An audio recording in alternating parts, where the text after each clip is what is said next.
Me off. I'm hoping this is going to work. Actually, my next guest it's all gonna work really well on the radio. Because you know what? A few weeks ago, I was actually planning my husband's birthday, and I thought, lockdown, what are we going to do? How are we going to make it fun? How are we going to make it interesting? And then I suddenly thought, actually, I remember this person, right, who normally would be out and about, weddings and restaurants and places like that, and I've seen him a few times live, and also spoken to him on BBC Radio Leicester. He's a magician, and I thought, I wonder if you could do sort of magic on the radio. And do you know what? He was absolutely brilliant. It turned out to be fantastic. He really did, genuinely. And I thought it'd be just great to get him on the radio because, you know, how are people like MagicAmit actually coping? He's not only a magician, he's a hypnotist as well. And he does some great work for the local community. And he joins me on the programme this morning. And Amit, you said to me, look, Rupal, bring a packet of crisps. And have you got your mobile phone with you? And I have. I did, and you know what, it's interesting. I was thinking I have to do something for you on the radio from my own home over the phone, and I had to go into my creative resources and come up with something I think might be a bit special. So, yes, but you talked about how is a magician or an entertainer rather coping, and it's been hard, that's all I can say. This pandemic has really hit the community hard. Well, the magic community, and I'm sure every other community as well, and the performing arts community. So I had to learn how to adapt, whether that was magic, whether that was entertaining online on hypnosis, or doing hypnotherapy. I've had to adapt it, so it's all online now. And you got a little glimpse of that last week, I believe. Yeah, absolutely. But look, I mean, how do you go about adapting something like that? I mean, we can see stuff on the TV, but like watching some of these celebrities, but they're all working with somebody else. They've all, the magic happens in front of you, face to face. So how then do you go about doing something like that on a video call? Yeah, and it wasn't an overnight decision, to be honest, to go and do a virtual show online. But, I specialize in close-up magic, mind reading, hypnosis, right next to you guys, right under your nose, I guess, whether that's performing at residencies, parties, weddings, you name it, I'm right close up. So one of the things I wanted to do was to give the audience the same feel. So after umming and ahhing and then going back, I thought, right, no, I can do this. I want to give people the same experience as if they were right next to me. So the way I've adapted my show is doing close-up magic, essentially, but online, and giving that same experience, but virtually, having that same fun, but virtually, And to be fair, it's worked out pretty well, but you can't be, face-to-face entertaining, can you? Tell me a little bit more about the hypnosis as well, because you use that not only to entertain people, but to help people too, don't you? Correct, yeah. So I'm a hypnotist, and that's the entertainment side of a hypnosis event or being a hypnotist. And then I also have a hypnotherapy clinic where I'm doing hypnotherapy. So I help people with, phobias or anxiety or depression or addictions and habits. So a wide variety of things from a hypnotherapy point of view as well. So that's using the mind in a very different way. That's using the hypnosis technique in a very different way. So yeah, I've been doing that since I was 17 and now I'm 33, so a long time. How did you get involved? How did you get started with all of this? So magic was really interesting. It was a magic set that I got as a really young kid at the age of 4 years old. And then it just developed, and my love for magic and the fascination of, wow, how does that trick work, It just kept my curiosity going and going and going. And it was actually on a trip to India where I saw a magic shop and spent a lot of time in that magic shop, came back, and I think that's when my interest sparked off even more. And then went on a trip to London when I was at school, saw a magician at Harrods, and I was just fascinated. So I went back and, went to the library and bought books and bought a few tricks. They were quite expensive in them days, to be fair, and magic is quite expensive. And then that was it, and started doing a show at the age of 12 years old. and then joined the Magic Circle at the age of about 15, 16. And I remember one of the first few lectures that I saw rather. One of the lecturers spoke about hypnosis and how his uncle was a hypnotist as well. And I thought, no, you can't just learn this, but you can. You really can. And, after reading a book and speaking to a few people, within a week, I'm hypnotizing people. Nowadays, you can learn hypnosis in a day if you wanted to. I teach that on my course. But then I wanted to help people as well. I mean, one of my biggest passions was becoming a paramedic or a nurse, and I never got the opportunity to do that. But I now use hypnotherapy to help people. So still giving back to the community, I guess, in one respect. Oh, well, look, you certainly making a difference and helping in the right way, which is brilliant. I mean, what reaction did you get from family? Were they okay with it? Absolutely, yeah, 110%. Nobody in my family has ever done something like this before, so it was quite unique. I guess when I was playing with cards at a young age, my family thought I was gambling. I wasn't. It was just an interest that I had, and a pack of cards was my toy. It really was, and that's what kept me happy. But yeah, everyone was really supportive, happy, and I think that's what makes me unique, being an Indian magician and a hypnotist and a hypnotherapist as well. And there's not many of us, but that interest keeps growing and growing and growing, which is great. Well, look, Amit, we've got a few minutes before I've got to go to the weather, right? You said to me, bring a packet of crisps in with you, so I have. And you said, have you got your mobile phone with you? I have. You're gonna. What are you gonna do? Is this like a trick on the radio? This is what we're going to attempt for the first time, right? Yeah, because I've never really. I don't know if any magicians have done magic on the radio over the phone. It's interesting. So I had to go into my creative resources. So I've got a couple of tricks planned for you. Go on then. You've got about 3 or 4 minutes. That's great. Okay, so what I want you to do, yesterday I said to you over a text message, get any packet of crisps and take it into work with you. And that's all I said to you. I didn't say anything else, did I? Correct. Now, I don't need to know what the packet of crisps is. I don't need to know what flavour it is, because I can get into your mind a bit more if I find these little bits out, if that makes sense, okay? Okay. So let's keep it as simple as possible.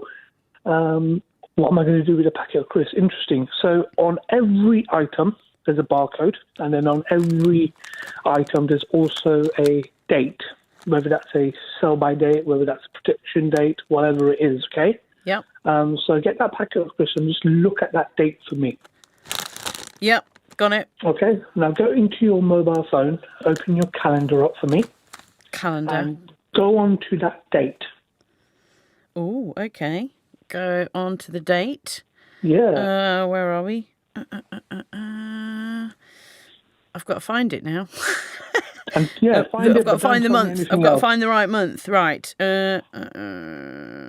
Make sure it's the right month and the right year. Okay. Yeah.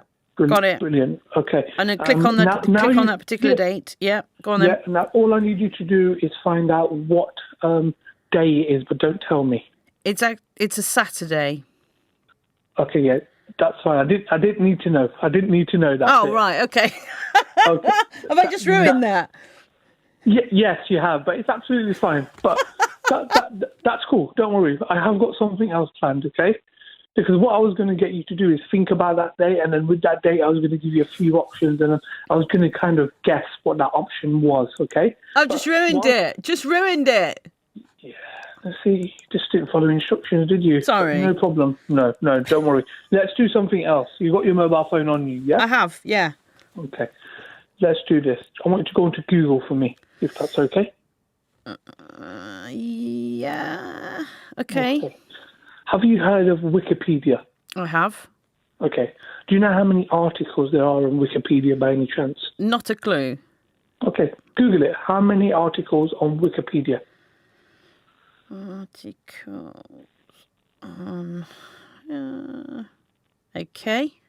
Wonderful. So you should see a lot of Google lists, and there should be something called WikiCount. Can you see that? Can't see WikiCount, no. Can't see that, sadly. What can you see? Just lots of different articles. You want me to go into one of these articles, do you? No. So just go into Google. How many articles on Wikipedia? It should give you a number. Oh, and there yeah, should be got a it. Website. Yeah. Got it. There should be a website called wikicount.net. Got it. Yeah. Yes, got it. So go into that website for me, wikicount.net, and you should see a large number. Can do. Can you see it? You don't. I can. You can say it online if you want. If you want to, if not, don't worry about it. But just below that number, Rupal, you should see a small refresh button, and that should either go up or down. It's to the literally second of how many articles getting updated or deleted. Yeah. Yep. So press that little refresh button for me. Have you done that? Yep. Okay. Wonderful. Okay. Let me know when you've done that. I've done it. Yeah, just do it one more time, and has the number gone up or down? It's gone up. It's gone up. Yep. Wonderful. Okay, let's do something a bit different now. Can you see right underneath it? You should be able to. So what I want you to do now is I want you to go back onto the Google, go back onto that link again, and see if that number's changed. So come out of it and go back into it. Yeah, go back into that website again. Okay, back on. Yeah. Yep, that number has changed. Wonderful. So you know that it's obviously updating every minute. Yep. And once again, right underneath that big number, you should see a small refresh button. Yep. Just click that again. Yep, doing it. Yeah. And has it gone up or down? It's gone down. It's gone down. So you know that's getting updated to the minute, yeah? Yep. Wonderful. So now what I want you to do is I want you to go on to, you should say, visit Wikipedia. Okay. Done. Okay. And what I want you to do now is I want you to go ahead and search an article for me. Okay. What am I searching for? You can search any article you want. Do you know what? Okay. Anything at all. Do I need to tell you what this is? No, you don't have to tell me what it is. Okay. Because later on, and I know this sounds unique, and I know it sounds weird, but what I'm going to do is I'm going to give you a phone call later on, because you said I've only got a couple of minutes. You literally have. Yeah, and that's fine. So later on, I'm going to give you a phone call, and I'm going to tell you exactly what you search for by getting into your mind a little bit more. Okay. And then next time you come onto the radio, you're going to tell everybody that I got into your mind. I'm intrigued. All right, Amit, thanks very much indeed. Stay there. Hopefully we'll find out how he's going to do that on BBC Radio Leicester. It's 9:22. Let's get you up to date with the latest weather forecast then this morning. K4's going to talk about that in the next 10 minutes of the programme. Talking in the meantime to Amit, more MagicAmit as he is known. This is slightly difficult to do a trick on the radio that involves a mobile phone, but just give us a quick update of what you made me do briefly. Right, so I thought, how can I make this interesting? So I got Rupal to get her mobile phone out. I told her to go on Google and find out how many articles there are on Wikipedia, and there are millions and millions and millions of articles. I've then asked Rupal to go and search for any article she wants for any subject. Now, you've done that, and for the people at home listening, and shout out to Kevin, we've not pre-planned this, have we? No, not at all. Genuinely not. Genuinely. And you've not told anybody in your room, your co-host, whoever there are next to you, you've not told anyone what you searched for, yeah? Nope, nobody knows what I've searched for. I'm looking at it as I speak. Cool, so just close your eyes for me, take a long deep breath in. Thank you. And what I want you to do is I want you to, just how you transmit your voice across the radio to the thousands of people listening, I want you to transmit your thought to me over the phone right now, okay? Okay. I want you to keep thinking about what you search for, essentially. Okay. Okay. And now, knowing you over the years, I can see that you don't give too much emotion away. But one of the things I'm getting right now is quite interesting. Now, you're a radio host, okay? So your life is all about not only hosting but playing good music. So I think this is something to do with music that you're thinking of, okay? And you don't have to give anything away. But in fact, I think you're thinking of not just the music, but I think you're thinking about a band, okay? Right. A music band, but not a modern music band of the 21st century, but quite an old music band, okay? Back in the day, they were quite famous. And when I say date, because there's more than one of them, there's about 2, 3 or 4 of them. Are you thinking of Beatles by any chance? Oh my God, seriously? Oh my goodness. How on earth did you do that? You're thinking of Beatles, right? Look, Charlie can see on my screen the picture of the Beatles. Nobody else knew in the building that I'd searched for Beatles. And there is a picture of all 4 of them. And you and I swear to you, not had a conversation in between the music about any of this. That is impressive. I told you not to even have a conversation with me. I told you I'll just stay on. That's incredible. Well done. I was impressed. I wasn't sure where that was going, to be honest, to start with. I was thinking, this isn't going to work. It's not going to work. But it actually did. Amit, well done. My pleasure. And good job I had a backup because the crisp packet didn't work, did it? I messed up the crisp packet thing. I messed up that completely. Look, Amit, how do people get a hold of you and find out more about what you do? Okay, so my website, if you want to book a virtual show with what we're in at the moment, it's www.MagicAmit, which is AMIT.com. And then on my socials, Instagram, Twitter, Facebook, YouTube, it's just MagicAmit. Brilliant. Thank you so much for joining me on the programme and all the very best. BBC Sound.